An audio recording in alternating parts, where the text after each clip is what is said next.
All right, so this will be another relatively informal and not very highly produced video, and it's on the recent GT recall that has been announced. People that purchased a one-wheel GT online likely received an email, and Future Motion also put out some statements on their social media platforms. Now, a couple of people have already made videos on this, specifically my friend Jimmy Chang and also Louis Rossman talked about it. I will link to those videos in the description. It is also good viewing, and so I recommend you check those out as well. Now, the most important thing to get out of the way is that Future Motion has announced a recall, not specifically of the one-wheel GT in its entirety, but of the front foot pad, the sensor. If you own a one-wheel GT, you should stop riding it immediately and fill out the very simple form on Future Motion's website. I will link to that as well in the description below. Future Motion says that they have a revised foot sensor, again, and you should avail yourself of the opportunity to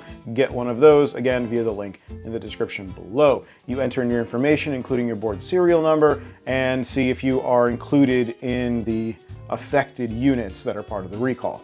Now, the recall form itself is relatively straightforward and simple, but in true Future Motion half-assed fashion, when I tried to enter my information in it, it didn't work. And that was also the case of 3 other people that I know that tried to fill out the form, and it just kicked back a failure to validate their details. And so if that does happen to you, you're just gonna have to reach out to Future Motion the regular way through their support ticket system, email, telephone, whatever. Also, and my buddy Dave confirmed this, if you purchased sensors, if you've just purchased the foot pads on their own, you can reach out to Future Motion and they will work that out with you and check if those foot pads were part of the recall also. The recall was announced on August 11th, 2022, and it's important to note that it seems like the vast majority of one-wheel GTs are affected and so are therefore part of the recall. For example, my buddy Dave also ordered a GT on August 2nd. He received it August 9th,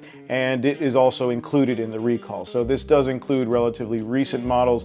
Future Motion is also claiming that if you do order a GT now, it is equipped with the revised sensor again, and so there's that.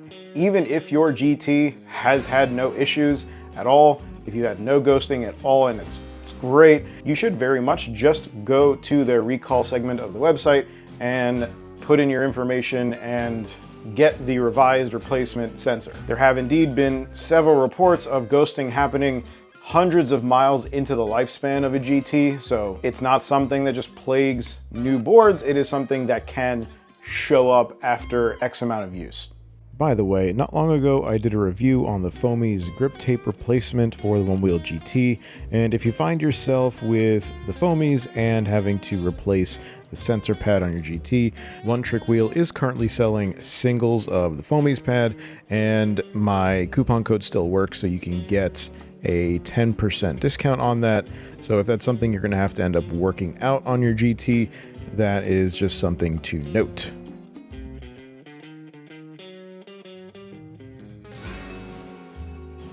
I'm not particularly comfortable doing a whole lot of speculating in a video in a landscape that lives under the shadow of Future Motion's legal department, so I will keep this part of the video to a minimum. This is the part of the video that's all speculation, in my opinion, and commentary. I think it's kind of unfortunate, but not entirely surprising that it took Future Motion this long to actually issue a recall. And if you look at Future Motion's statement and you really pay attention to the wording of it, it implies quite a lot. And there's language in there that seems to do quite a lot of heavy lifting. They mention injuries that have been sustained due to the ghosting issue with the GT. And just locally, there was an incident not that long ago involving ghosting and the GT that resulted in what appeared to be an injury that is relatively substantial. And the timing of the recall is made to seem even more unfortunate, considering that back in April, Future Motion published a video where they very much expressed that they were aware of the foot pad sensor issues with the GT.